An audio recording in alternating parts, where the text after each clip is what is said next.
J'aime beaucoup la permaculture, j'aime beaucoup la notion donc également d'attitude éco-responsable. Et voilà ce qui m'est venu assez spontanément en pensant à cette conférence, ce tableau qui m'est venu et qui, je trouve, reflète assez bien cette attitude éco-responsable que nous avons besoin tous et toutes de développer dans nos relations avec l'enfant, avec notre enfant ou même avec notre enfant intérieur, puisque je parlais de l'enfant intérieur tout à l'heure.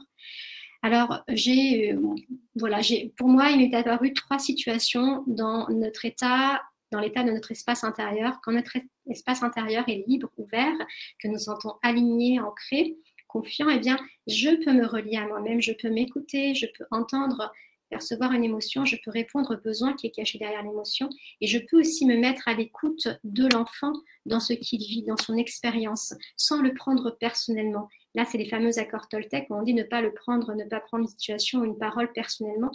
Et en tant que parent et en tant qu'adulte, il nous arrive souvent, et c'est tout à fait humain, de prendre personnellement une critique ou un jugement fait par l'enfant.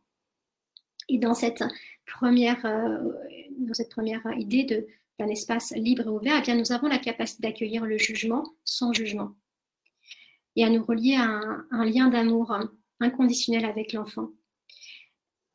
Deuxième état, lorsque notre espace intérieur est encombré, nous sommes fatigués, épuisés, n'avons pas pris de temps pour nous-mêmes, eh bien, nous avons moins la possibilité de nous connecter à notre espace intérieur, d'écouter nos émotions, nos besoins. Nous pouvons vivre ce qu'on appelle la double peine émotionnelle et tout ce dont j'ai parlé avant, et nous avons même des jugements envers soi-même et envers l'enfant. Et puis, notre capacité de reliance à l'enfant est également difficile. Hein. On va avoir du mal à être dans une écoute profonde, et comme je vais en parler juste après. Et puis le troisième cas, c'est lorsque l'espace intérieur est complètement saturé, et on le vit, on le voit, en tout cas moi je le vois aussi autour de moi, chez les personnes qui sont déprimées, qui sont en burn-out, qui sont malades. Encore une fois, aucun jugement dans tout ce que je dis, c'est juste une constatation. Eh bien, on remarque que pour ces personnes-là, c'est très difficile de se connecter à leur espace intérieur. C'est comme si cet espace intérieur était éteint, totalement absent. Et il y a même parfois de la violence dans ce qu'ils peuvent dire, dans ce qu'ils peuvent faire envers eux-mêmes, mais aussi envers les autres, avec beaucoup de distorsions cognitives, beaucoup de pensées automatiques, mais également avec les enfants, et c'est parce qu'ils n'en sont pas capables. C'est intéressant de rappeler, je profite pour souligner, parce que c'est vrai que ça me paraît extrêmement important, d'abord parce que beaucoup de gens n'en ont pas forcément conscience, c'est-à-dire qu'en fait, nos comportements, nos attitudes et même notre communication, nos intentions d'agir, elles sont initialement influencées par cet état d'esprit et cet état d'espace intérieur que tu viens de décrire.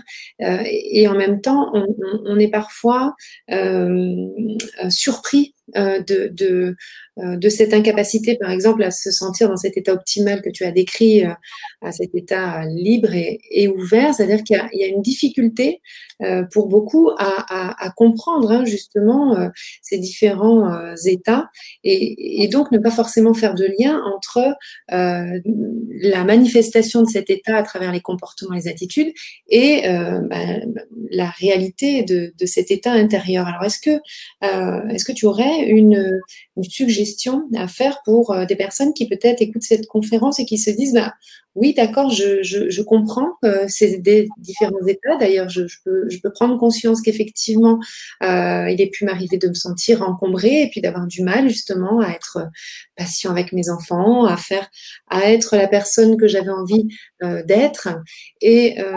Mais comment je fais pour retrouver cet état libre et ouvert? Qu'est-ce que tu suggérerais au quotidien pour quelqu'un qui serait dans cette démarche? Merci beaucoup, Nathalie. Alors, j'aurai encore une fois, comme à chaque fois, beaucoup de réponses à apporter. Je vais en choisir quelques-unes qui font partie justement des protocoles de méditation de pleine présence et que l'on vit pleinement aussi au village des Pruniers.